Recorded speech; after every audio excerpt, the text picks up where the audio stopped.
Hi, my name is Ulli Krull, and I'm serving as the Interim Principal of the University of Toronto, Mississauga, and Vice President of the University of Toronto. I actually have my home in chemical and physical sciences. I'm a scientist by training, a chemist, and what I want to do today is not talk about chemistry. I want to talk to you about something much grander, something much more important to all of us, and that's resiliency.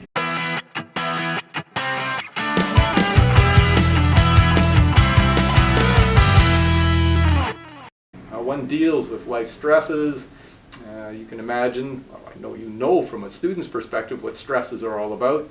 You feel that time come around exams where you're really stressed out. Of course, term tests, various types of assignments, essays that are due, presentations in class.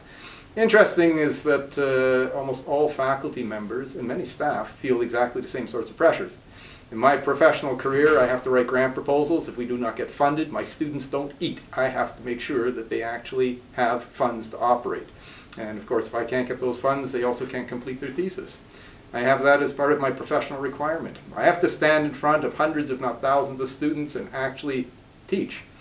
That doesn't mean just delivery, but I take a personal interest in making sure that my students, as best as I can, actually learn something. There's stresses in whatever you do in life, and some are significant, some aren't. And I'm going to put to you there are two levels of stress. It's the immediate. Many of us have tools, techniques that we use. You may have a good luck charm in your pocket. You may make a wish on a star, whatever it is that gets you through the immediate stress. What I want to talk about is that resilience in the longer term. Issues that, in a sense, if you don't control, they actually start complicating your life. You can lose energy, you can lose vision, you can lose focus. And I'm going to start there and ask you a question. Why did you come to the University of Toronto or to a university experience at all?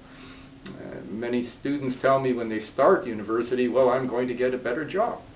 Chances are you will get a better job, but you're not really here to train for a job. This is not vocational training. You're here because you're changing yourself. You're changing your potential. You're changing the ability to take your creativity and actually make something of it. And from that perspective, there are certain aspects in life that you have to learn. One of those is resiliency. That's one of the things that you should be able to take away from the university experience. And part of it comes because people are pressuring you. You have all these deadlines, you have all these expectations on your shoulders, and you have to learn to deal with it. The question is, how will you deal with it? And there's no magic solution. Everyone has a different way of dealing with pressure as it's thrown at them. And what I can do is share the ways I deal with it and what I think has worked well for me. And fundamentally, it comes down to realizing that as your mind runs through the concept of pressure, often it is a concept that becomes narrower and narrower. It's almost like putting blinders on. You feel the pressure of the world and you lose sight of everything else that's going on. And I found that is the most dangerous part for me in terms of losing sight, losing that concept of resiliency. I force myself every day to think a little bit more broadly about what is going on in the world. I'll force myself to look at some of the headlines. Not that the headlines of the news are much joy, but it gives you a sense of what else is happening. And I say this for a particular reason. I have a mantra. At the end of every day, I reflect on the day and I ask myself, what have I done to make a difference to the people that I work with, that I live with? That's part of my effort towards resiliency. If I can say that I've actually worked with somebody or I've done something to influence somebody or some system in a positive way, then at least I have a sense of satisfaction that I'm part of the community, that I'm, in a sense, connected. And it's that idea of connection that's so important to me. Now that idea of connection can come from many different ways. It can come from interaction, whether you're in athletics, it can come from club actions, it can come from just being in a classroom or not in a classroom, helping somebody with something that you see they're struggling with.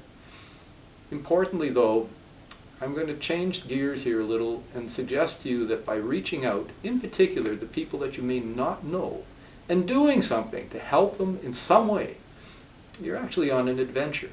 Like the entire university experience is an adventure. Being thrown into the pot and being told you must meet all these deadlines. Well, it's not necessarily a pleasant adventure, it's a trek. But often it deals with things that you've never seen before. You're working towards an essay or a report, and you're learning in the process. And that's the part that's the adventure. You come here because you want to explore, you want to see new things. If your mind settles in only on the deadline, then you're not experiencing the adventure.